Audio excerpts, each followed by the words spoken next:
别让客人等急。走吧。Halo guys, gimana kabar teman-teman semuanya? Baik-baik aja ya kan?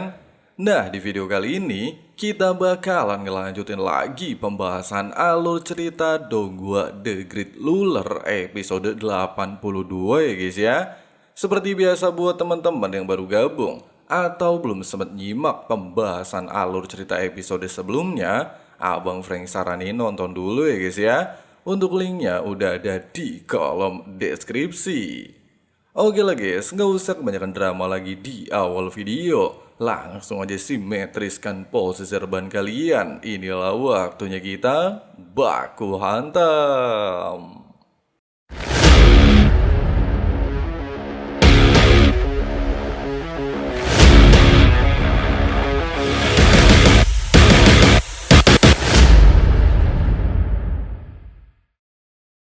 Kompetisi antar akademi semakin mendekati puncaknya. Para murid terbaik dari berbagai akademi terus bersaing untuk mendapatkan kesempatan memperoleh harta langit dan bumi yang tersembunyi di sebuah peninggalan kuno. Mu Chen bersama Luoli, Mu Fengyang, King San dan rekan-rekannya juga ikut menuju lokasi tersebut setelah memperoleh petunjuk dari sebuah giok kuno yang sebelumnya diberikan Liu Ying. Sebelum berangkat, hubungan mereka dengan Liu Ying masih dipenuhi rasa curiga. Meski Liu Ying telah memberikan informasi mengenai lokasi peninggalan kuno, King San dan Mu Fengyang tetap tidak sepenuhnya mempercayainya. Karena terus diawasi dan diperlakukan seperti tawanan, Liu Ying akhirnya memilih membawa kelompoknya beristirahat di tempat lain. 屈辱啊！小声点，怎么感觉像俘虏被监视一样？喂，你去别处看看。 Sementara itu, Mu Chen dan Luoli kembali membahas informasi yang sebelumnya diberikan Liu Ying. Bahkan ketika Mu Chen sebelumnya memeriksa giok kuno, dia mampu merasakan adanya aura peninggalan kuno yang sangat kuat, sehingga membuktikan bahwa informasi yang diberikan Liu Ying bukanlah kebohongan. Di tengah-tengah kebingungan, mereka tanpa sengaja melihat banyak murid dari akademi lain membawa kepingan giok yang sama dan menuju lokasi peninggalan kuno. Dengan kata lain, mereka bukan satu-satunya kelompok yang mengetahui keberadaan peninggalan tersebut. Hampir semua akademi besar juga sedang menuju tempat yang sama untuk memperebutkan harta yang ada di dalamnya. 看来其他队伍也得到了消息。他们赶往的方向。 Tidak hanya itu, menurut perkataan Liu Ying, di dalam lembah Yiji ada buah spiritual yang mampu membantu seseorang melewati rintangan fisik, dan kemungkinan benda itulah yang sedang diincar seluruh orang. Namun tujuan Mu Chen berbeda. Berdasarkan pengetahuan yang dia miliki, kawasan peninggalan tersebut kemungkinan menjadi tempat tumbuhnya akar roh kayu yang nantinya akan menghasilkan jamur roh 9 langit. Harta langit dan bumi itu jauh lebih berharga daripada buah spiritual. Pasalnya merupakan bahan penting untuk menyempurnakan teknik tubuh keabadian miliknya.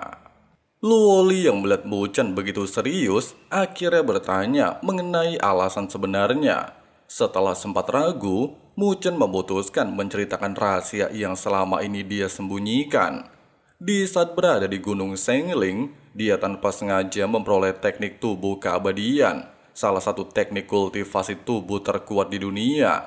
Teknik tersebut bahkan berada di peringkat keempat dari 99 teknik tubuh terhebat.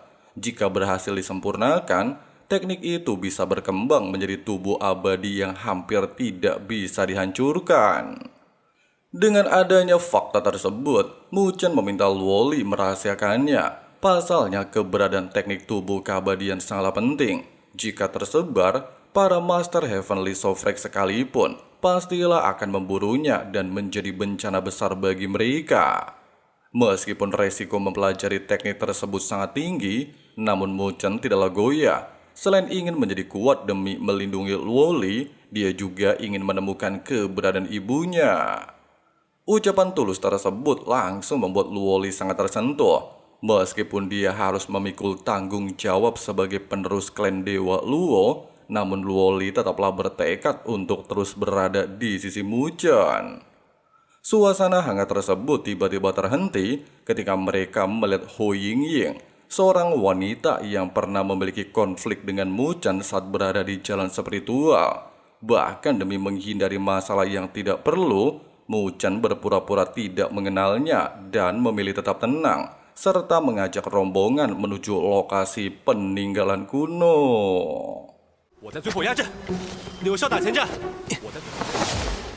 Tidak berselang lama, rombongan mereka akhirnya tiba di depan peninggalan kuno. Tempat itu telah dipenuhi murid-murid terbaik dari berbagai akademi, termasuk Akademi Seng yang dipimpin Xia Hao, serta Akademi Wan Huang yang dipimpin Tang Mi-er.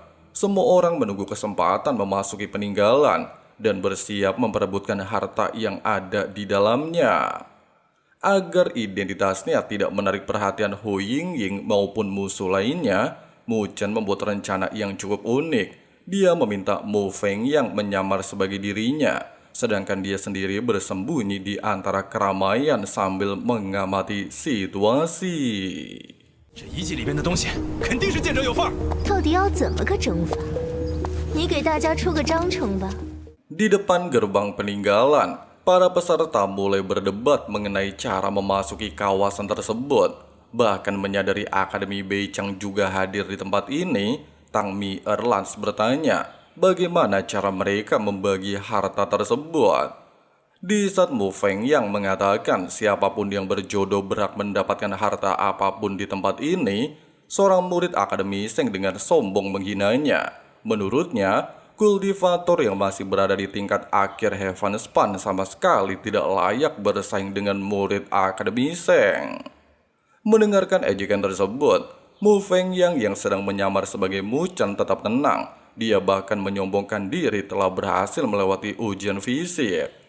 Ucapan tersebut langsung menarik perhatian semua orang termasuk Xia Hao. Dia bahkan meminta kedua anggotanya untuk menguji kekuatan Mu Fengyang. 圣光家火，光耀迎风。总算走了。无聊。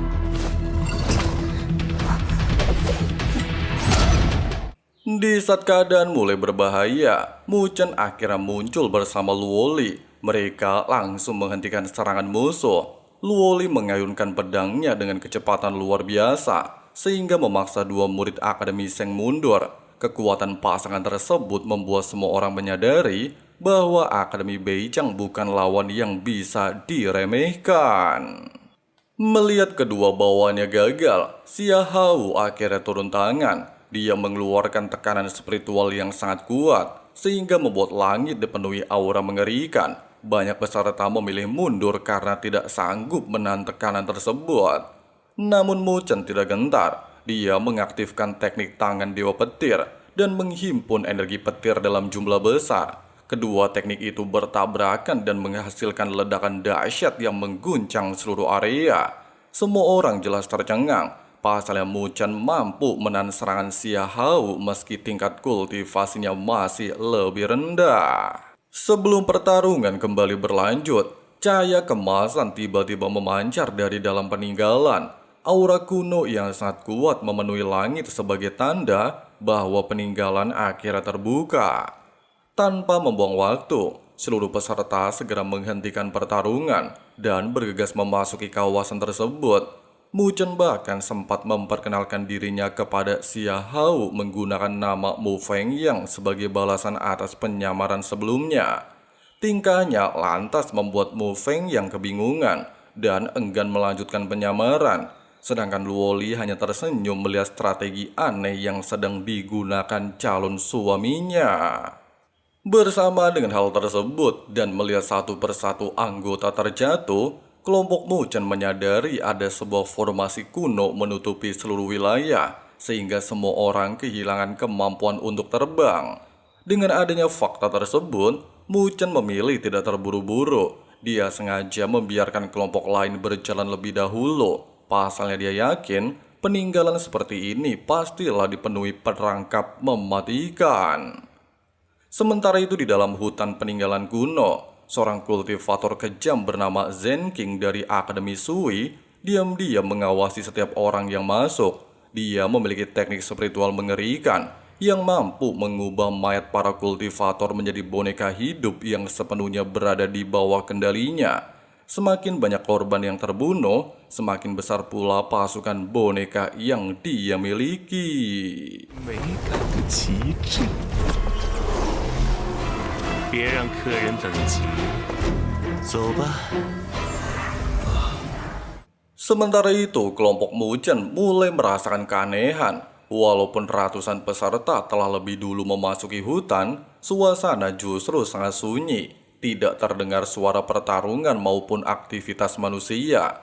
Keheningan itu membuat mereka semakin waspada dan menyadari ada yang tidak beres. Tidak berselang lama, mereka menemukan pemandangan mengerikan. Tulang belulang manusia berserakan di sepanjang jalan, sementara puluhan tengkorak bergantung di pepohonan. Yang lebih anehnya lagi, tidak terlihat tanda-tanda pertempuran besar, seolah-olah semua korban dibunuh tanpa sempat melawan.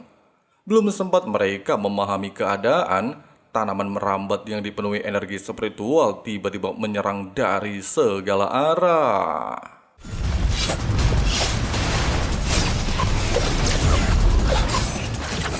Setelah mengamatinya, Muchen menyadari bahwa tanaman itu bukanlah makhluk biasa. Seluruh serangan dikendalikan oleh teknik spiritual tingkat tinggi yang memanfaatkan tumbuhan sebagai media.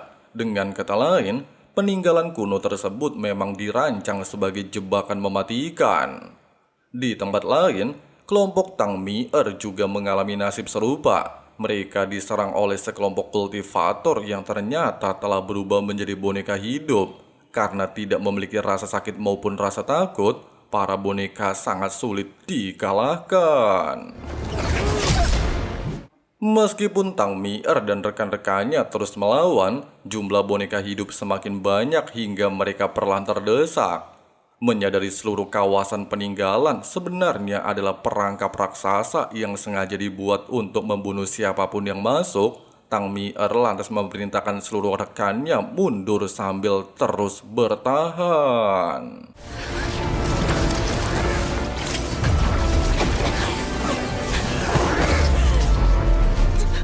Dalam situasi terpojok dan harus melindungi anggotanya yang terluka, Tang Mi-er lantas menggunakan kekuatan api untuk membakar tanaman yang menghalangi jalan dan berhasil membuka sedikit celah.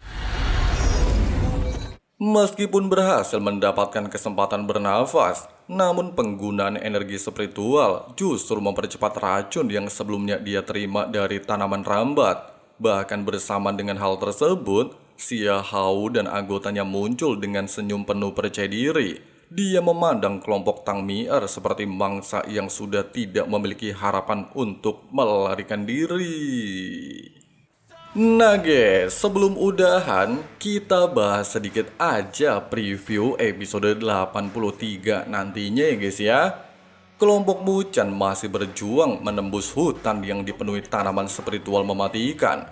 Tanaman-tanaman tersebut terus menyerang tanpa henti, memaksa mereka bertahan sambil mencari jalan keluar dari jebakan yang tersembunyi di dalam peninggalan kuno. Di saat yang sama, kelompok Tang Mi-er juga terlibat dalam pertempuran sengit melawan musuh yang berasal dari Akademi Sheng. Di tengah-tengah kekacauan tersebut, Muchen kembali bertemu dengan Xia Hao, sosok yang memiliki hubungan dengan berbagai peristiwa mencurigakan di kawasan tersebut. Pertemuan ini semakin memperburuk situasi, hingga salah satu rekan Tang Mi-er harus gugur dalam pertempuran.